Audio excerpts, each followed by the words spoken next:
ప్రజలందరికీ కూడా గుర్తుంటుంది. ఆ మేనిఫెస్టో కూడా చూస్తే కూడా అవే కనపడతాయి. ఆయన తొలి సంతకాలు అధ్యక్ష, ఆయన తొలి సంతకాలు సామాజిక వర్గాలకు ఇచ్చిన వాగ్దానాలు, రైతులకు ఇచ్చిన వాగ్దానాలు, అక్క చెల్లెమ్మలకు ఇచ్చిన వాగ్దానాలు, పిల్లలకి ఇచ్చిన వాగ్దానాలు, నిరుద్యోగులకు ఇచ్చిన వాగ్దానాలు, ఇలా మొత్తంగా 650 వాగ్దానాలతో మేనిఫెస్టో రిలీజ్ చేసి అందులో కనీసం 10% కూడా అమలు చేయకుండా ఆ మేనిఫెస్టో ఎక్కడుంది అని చెప్తే దాన్ని కూడా కనిపించుకోకుండా వెబ్సైట్లలో నుంచి తీసేసే పరిస్థితిలోకి పోయినాడు అని అంటే ఇలాంటి వ్యక్తి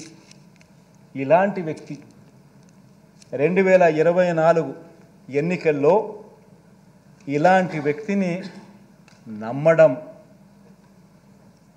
కరెక్టేదా అని చెప్పి ప్రతి ఒక్కరూ ఇంట్లో ఆలోచన చేసుకోవాలి అధ్యక్ష.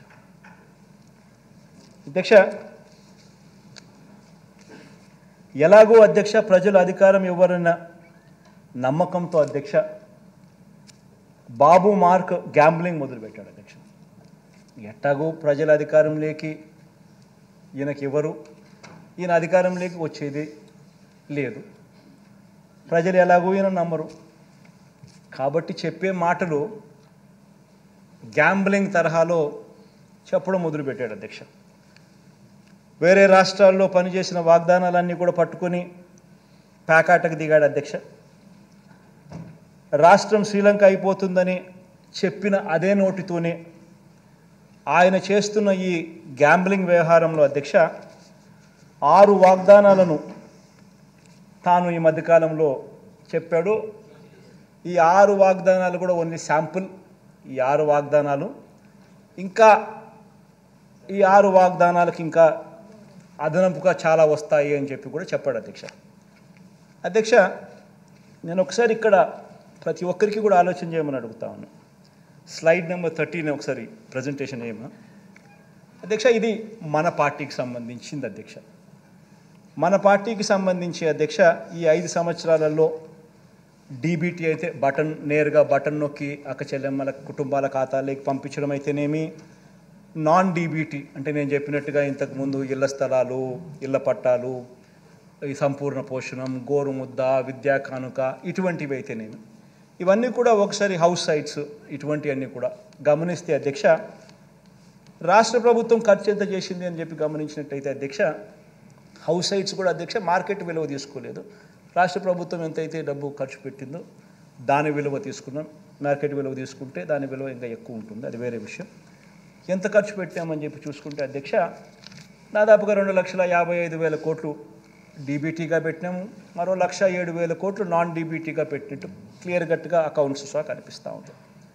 అంటే మొత్తంగా సంవత్సరానికి 72,000, సంవత్సరానికి 70,000 కోట్ల రూపాయలు రాష్ట్ర ప్రభుత్వం 5 సంవత్సరాలలో సంవత్సరానికి 70,000 కోట్ల రూపాయలు ఖర్చు చేసినట్టుగా ఇక్కడ మనం చేయగలిగాము అధ్యక్ష, చూపిస్తూ ఉన్నాం అధ్యక్ష. మరి దీంట్లో కూడా అధ్యక్ష గమనించాల్సింది ఏంటంటే అధ్యక్ష మనం ఈ 70,000 కోట్ల సంవత్సరానికి మనం ఖర్చు చేసేది మనం పెడితే ఎన్నికి దీంట్లో ఏ ప్రభుత్వం అన్నా రాని అధ్యక్ష, ఏ ప్రభుత్వం అన్నా రాని అధ్యక్ష కొన్ని పథకాలు ఎవరు రద్దు చేయలేరు అధ్యక్ష. ఇప్పుడు మనం 66,34,000 మందికి నేను పెన్షన్ ఇస్తూ ఉన్నాం. మనం ఈ 66,34,000 మందికి మనం పెన్షన్ ఇస్తూ ఉన్నాం. దానికి సంవత్సరానికి అయ్యే ఖర్చు 23,600 కోట్లు. ఇది ఏ ప్రభుత్వమైనా రద్దు చేసే పరిస్థితి ఎవరికీ లేదు, ఎవరైనా ఇది చేయాల్సిందే. ఉచిత విద్యుత్, రైతన్నలకు ఇచ్చే ఉచిత విద్యుత్ 11,000 కోట్ల రూపాయలు ఖర్చు అవుతుంది. ఇది కూడా ఎవడు రద్దు చేసే పరిస్థితి లేదు.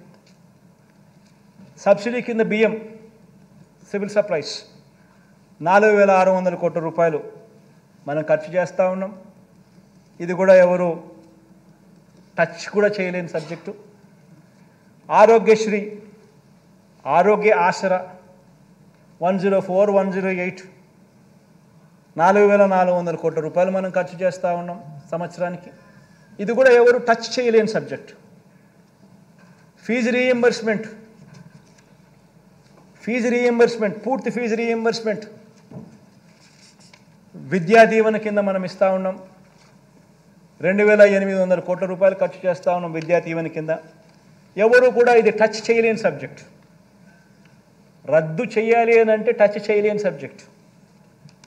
జగనన్న వసతి దీవెన కింద మరో 2200 కోట్లు దగ్గర ఇస్తూ ఉన్నాం. ఇది కూడా ఎవరు టచ్ చేయలేని సబ్జెక్ట్. సంపూర్ణ పోషణం కింద గర్భిణీ స్త్రీలకు, బాలింతలకు, చిన్నారులకు, 6 ఏళ్ల లోపున్న పిల్లలకు సంపూర్ణ పోషణం కింద పౌష్టిక ఆహారం కోసం డబ్బులు ఇస్తూ ఉన్నాం 2200 కోట్లు. ఎవరు టచ్ చేయలేని సబ్జెక్ట్. గోరుముద్ద కింద ప్రతి బడిలోనూ పిల్లలకు మంచి న్యూట్రిషియస్ ఫుడ్ పెడతా ఉన్నాం. రోజుకొక మెనూతో పెడతా ఉన్నాం. ఎవరు కూడా దీన్ని టచ్ చేయలేని సబ్జెక్ట్. 1900 కోట్ల రూపాయలు ఖర్చు అవుతా ఉంది. ఈ 8 పథకాల అధ్యక్ష, నేను పైన చెప్పినట్టు 8 పథకాలకే 52,700 కోట్ల రూపాయలు అవుతా ఉన్నాయి. 8 పథకాలకి. అంటే ఎవరైనా కూడా టచ్ చేయాలంటే కూడా టచ్ చేయలేని సబ్జెక్ట్స్. టచ్ చేయాలి అంటే కూడా ఎవడన్నా దీన్ని రద్దు చేయాలి అని ఎవడన్నా టచ్ చేయాలనుకుంటే కూడా చెయ్యి కూడా చేయలేని సబ్జెక్ట్. ఖచ్చితంగా అమలు చేయాల్సిందే ఎవరైనా. అటువంటిది 52,700 కోట్లు. మళ్ళీ ఈ 52,700 కోట్లకు చంద్రబాబు నాయుడు గారు ఇప్పుడు చెప్పిన ఈ 6 హామీలు ఇవి కూడా యాడ్ చేస్తే, ఈ స్లైడ్ 14 చూపించాం, 14, ఈ 6 కూడా యాడ్ చేస్తే ఏమన్నాడు? మహాశక్తి అంట. 18 ఏళ్ళు నిండిన ప్రతి మహిళకు నెలకు 1500, అంటే ఏడాదికి 18 ఏళ్ళు నిండిన ఎంతమంది ఉన్నారని అంటే మన ఓటర్స్ జాబితా చూస్తే తెలుస్తుంది అధ్యక్ష. మన ఓటర్ల లిస్టు చూస్తే ఎంతమంది మహిళలు ఉన్నారు, 18 ఏళ్ళు నిండిన వాళ్ళంతా మొత్తం ఓటర్స్ లిస్టులో ఉంది. వాటికి మనము 2,10 లక్షలు ఉంటే మనం వాటికి 2 కోట్లు చూపిస్తున్నాం. కొంచెం వాటికి తగ్గించినాం. అట్లా వేసుకున్నా కానీ 36,000 కోట్లు ఈ మహాశక్తికి. తల్లి తర్వాత ఈ తల్లికి వందనం. అది ఏంది? ఎంతమంది పిల్లలు ఉంటే అంతమందికి 15,000 అంట. ఏం నోటికి ఎంత వస్తే అంత చెప్పేసేయడమే కాబట్టి ఏం పోయేదేముంది అని చెప్పి ఇచ్చేదే సచ్చేదే మళ్ళీ అనే లెవెల్లోకి మనుషులు చెప్పేయడం మొదలు పెడతా ఉన్నారు. తల్లికి వందనం అని చెప్పి ఎంతమంది పిల్లలు ఉంటే అంతమందికి. రాష్ట్రంలో 83 లక్షల మంది పిల్లలకు మనం మంచి జరిగిస్తూ 44 లక్షల మంది తల్లులకు మనం ఇస్తూ ఉంటే ఆయన 83 లక్షల మంది పిల్లలకు లెక్కేసుకొని దానికి 12,450 కోట్లు. తర్వాత యువగలం. ఈయనే ఇంతకుముందు 2014లో ఇంటింటికి ఉద్యోగం ఇవ్వకపోతే 2,000 రూపాయలు నిరుద్యోగ వృత్తి అని చెప్పినోడు అది చేయకపోగా ఆ 2014లో ఎన్నికల మేనిఫెస్టోలో ఇచ్చిన మాట, ఇది ఇచ్చిన మాటే. అక్క చెల్లెమ్మలకు ఆ డబ్బు కూడా తను చెప్పిన మాటే. ఆ మహాశక్తి లాంటిది అది లేదు, ఈ యువగలము లేదు. 2014లో చెప్పింది లేదు, చేసింది లేదు. దీనికేమో మళ్ళీ 20 లక్షల మంది పిల్లలకు నెలకు 3,000 రూపాయలు చొప్పున వేసుకుంటే 7,200 కోట్లు. తర్వాత దీపం పథకం. 2014 ఎన్నికల మేనిఫెస్టోలో కూడా ఇలాంటి పథకమే పెట్టినాడు, గ్యాస్ సిలిండర్ల పథకం. అది చేసింది లేదు. అది చేయకపోగా ఇప్పుడు కొత్తగా ప్రతి కుటుంబానికి 3 గ్యాస్ సిలిండర్లు ఉచితమని చెప్పి మళ్ళీ పెట్టాడు. దానికి 4,600 కోట్లు. తర్వాత అన్నదాత అని మన రైతన్నలకు మనం 13,500 రైతన్నలకు ఇస్తా ఉన్నాం. మనం చెప్పింది రైతన్నలకు 12,000 ఇస్తామని, కానీ మనం రైతన్నలకు చెప్పిన దానికన్నా మిన్నగా 13,500 మనం ఇస్తా ఉన్నాం. ఆయన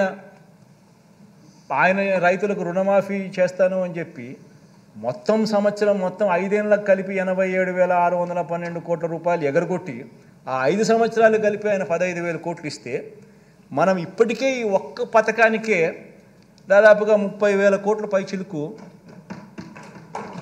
33,000 కోట్లు మనము ఈ రైతు భరోసా కింద మనం ఇప్పటికే ఇచ్చేసాం రైతులకు. అలాంటి పథకానికి కూడా మళ్ళా అప్పుడు 13,500 ఇవ్వడానికే రైతులకు మనసు రాలే. ఇప్పుడు దానికి పోయేదేముందిలే అని చెప్పి 20,000 అంటున్నాడు. దానికి ఇంకొక 10,000 కోట్లు, 11,000 కోట్లు, అంతా కలిపితే 73,000 కోట్లు. ఈ 73,000 కోట్లకు నేను ఇంతకుముందు చెప్పినా కదా టచ్ చేయలేని సబ్జెక్టులు ఉన్నాయని చెప్పి, పెన్షన్లు కానీ, ఉచిత విద్యుత్ కానీ, పేదలకు అందే బియ్యం కానీ, పీడిఎస్ బియ్యం కానీ, ఆరోగ్యశ్రీ కానీ, పూర్తి ఫీజు రీఎంబర్స్మెంట్ కానీ, వసతి దీవెన కానీ, సంపూర్ణ పోషణం కానీ, గోరుముద్ద కానీ, ఈ 8 పథకాలు నేను ఏదైతే చెప్పినా టచ్ చేయాలనుకున్నా కూడా ఎవడు చేయలేని సబ్జెక్ట్ అని చెప్పినా కదా, ఆ 52,700, ఈ 73,440 కోట్లకి 52,750 కోట్లు కలిపితే 1,26,140 కోట్లు సంవత్సరానికి. అంటే నేను 70,000 కోట్లు మన ప్రభుత్వం 70,000 కోట్లు చేయడానికే నిజంగా కింద మీద పడతా ఉన్నాం. గవర్నెన్స్లో ఎప్పుడూ జరగని మార్పులు తీసుకొచ్చినాం. కరప్షన్ అనేది ఎక్కడ లేకుండా చేసినాం. పూర్తిగా స్ట్రీమ్లైన్ చేసినాం. చిత్తశుద్ధి చూపిస్తూ ఉన్నాం. నిబద్ధతతో చేస్తూ ఉన్నాం. ఇంత చేస్తూ ఉన్నా కూడా మనం 70,000 కోట్లకు చాలా అంటే చాలా లాగుతూ ఉంటే కూడా జరుగుతూ ఉంటే ఈయన 1,26,000 కోట్ల రూపాయల సంవత్సరానికి నేను చేసేస్తాను అని చెప్తా ఉన్నాడు. ఇంకా ఇంకా ఇంకా ఇంకా ఇంకా 6 పథకాలకి ఇంకా ఉన్నాయని చెప్తున్నాడు. మళ్ళా ఇంకా ఇంకా ఇంకా ఇంకా 6 పథకాలకి ఇంకా ఉన్నాయని చెప్తున్నాడు.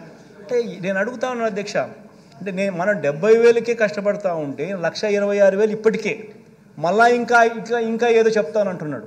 అంటే నేను ఆలోచన చేయమని చెప్తాను. ప్రతి ఇంట్లో ఈ చర్చ జరగాలి. ఇంత మోసం చేసేదానికోసం ఈ దుర్బుద్ధితో ఈ బుద్ధితో ఈ మాదిరిగా మోసం చేయడం ధర్మమేనా? ప్రజలను ఇంత అబద్ధాలు ఆడడం, ఇంత కుట్రలు పనడం, ఇంత మాదిరిగా మోసం చేయాలనే ఆలోచనతోనే మోసం చేయడానికోసమే ఈ మాదిరిగా ఒక రంగురంగుల మేనిఫెస్టో తీసుకొని వచ్చి ఈ మాదిరిగా మోసం చేసే దిశగా అడుగులు వేయడం ధర్మమేనా అని అడుగుతా ఉన్నా. ఆలోచన చేయమని అడుగుతా ఉన్నా. ప్రతి ఒక్కరూ కూడా ఈ విషయం ప్రతి ఇంట్లో కూడా చర్చ జరగాలని కూడా కోరుతాను.